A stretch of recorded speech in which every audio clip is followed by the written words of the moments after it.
ಚಿತ್ರದುರ್ಗ ತಾಲೂಕಿನ ಸಿರಿಗೆರೆ ಬೃಹನ್ಮಠದಲ್ಲಿ ಡಾಕ್ಟರ್ ಶಿವಮೂರ್ತಿ ಶಿವಾಚಾರ್ಯ ಸ್ವಾಮೀಜಿ ಅವರ ನೇತೃತ್ವದಲ್ಲಿ ಮಧ್ಯ ಕರ್ನಾಟಕ ಜಿಲ್ಲೆಗಳ ಮಹತ್ವಾಕಾಂಕ್ಷಿ ಭದ್ರಾ ಮೇಲ್ದಂಡೆ ಯೋಜನೆ ಕಾಮಗಾರಿ ಕುರಿತು ಸಭೆ ನಡೆಯಿತು. ಸಭೆಯಲ್ಲಿ ಸಂಸದ ಗೋವಿಂದ ಎಂ ಕಾರಜೋಳ, ವಿಧಾನ ಪರಿಷತ್ ಸದಸ್ಯ ಕೆಎಸ್ ನವೀನ್, ಕೇಂದ್ರದ ಮಾಜಿ ಸಚಿವ ಜಿಎಂ ಸಿದ್ದೇಶ್ವರ್ ಹಾಗೂ ಮತ್ತಿತರರು ಉಪಸ್ಥಿತರಿದ್ದರು.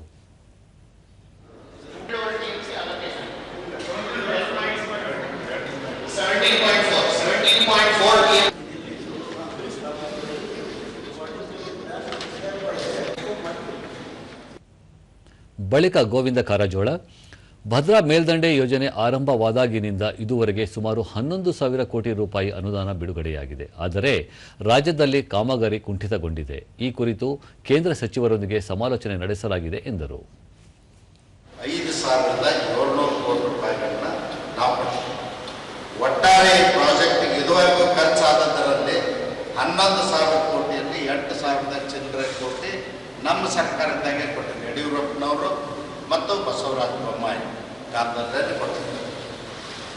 ಅದಾದ ನಂತರ ನಾನು ಹೇಳಿದ್ರೆ ತಮಗೆ ತಪ್ಪರ್ಥ ಆಗಬಾರ್ದು.